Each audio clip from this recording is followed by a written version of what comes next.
Cette semaine, nous nous intéresserons au personnage de Wario. Il est l'un des top tiers les plus représentés en France. Si vous n'avez pas l'habitude d'en affronter un, soyez sûr qu'ils ne s'empêcheront pas de vous rouler dessus. Oh, et le waft!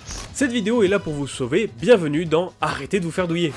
Le waft, c'est le move signature de Wario. Il se décompose en deux phases principales, le mid-waft et le full waft.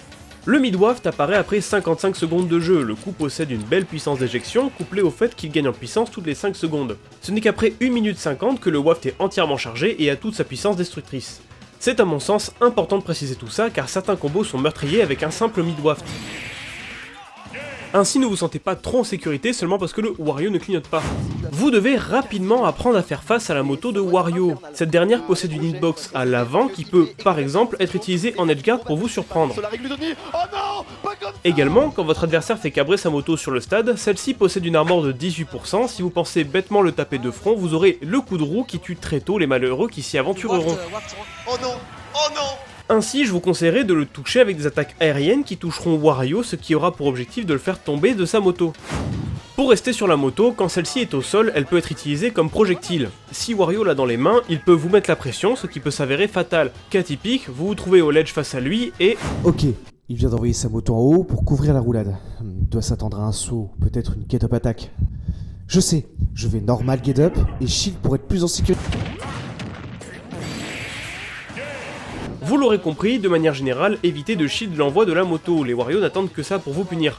Pour vous en convaincre, j'ajouterai qu'au corps à corps, l'envoi de la moto fait de très gros dégâts au shield et ce dernier peut se briser si l'adversaire possède ne serait-ce qu'un mid-waft. Le full waft de Wario tape sous les plateformes. Si vous avez un personnage de grande taille et qu'il se trouve sous l'une d'entre elles, le coup peut vous toucher avec une très bonne puissance d'éjection et vous tuer. Évidemment, si le waft touche sous une plateforme, vous vous doutez bien qu'il tape également au ledge quand vous dormez trop dessus. Le neutral B de Wario est un command grab extrêmement utile pour vous surprendre. Ses utilisations sont diverses et variées, vous devez donc rester attentif. Vous shieldez trop souvent sur les plateformes? Vous êtes du genre à camper au ledge? Vous voulez juste remonter? De plus, Wario avale les projectiles et se soigne avec, mais dans le cas d'explosifs comme la bombe de Peach, Wario explose de lui-même et cela peut vous tuer si vous n'y êtes pas préparé. Oh la dinguerie que je lui ai mis. Oh là là, ça c'est grip. Le donner de Wario n'est pas à proprement parler un spike. Toutefois, pour une raison obscure, si le coup est stoppé durant son animation, vous serez envoyé tout droit vers la blast zone. Ainsi, faites attention à votre recovery et à votre timing de recovery sous peine de perdre bêtement une stock. C'est dorénavant un indémodable des AFD, le upbeat Wario est puissant, si vous avez prévu d'aller ledgeguard tranquillement, vous irez rebondir contre le bord du stade. Également, si Wario possède un full waft, ce dernier se transforme en homme fusée et la hitbox de sa tête peut reverse la game. Ainsi, faites attention à ces deux éventualités lorsque vous irez ledgeguard. Lorsque la moto est disposée sur le stade, si vous frappez dedans, votre coup est ralenti. Dans le cas du waft de Wario, cela allonge la hitbox du coup, ce qui est une douille et peut vous surprendre. Même si ça paraît fou, en effet, Wario possède quelques faiblesses. Rien de bien fou, je vous rassure, mais des choses à appliquer et à savoir faire pendant le match. Wario ne peut pas être two frame. Bon, en réalité si. Pour être plus précis, Wario snap le ledge d'extrêmement bas, alors à moins d'avoir un coup qui tape très bas, comme le donner de Sephiroth, ne vous risquez pas inutilement à ledgeguard et ledge trappez-le. Si comme moi jusqu'à présent vous hésitiez sur jeter la moto par-dessus bord, la casser ou la laisser sur le stade, je viens vous apporter une solution. Ça dépend.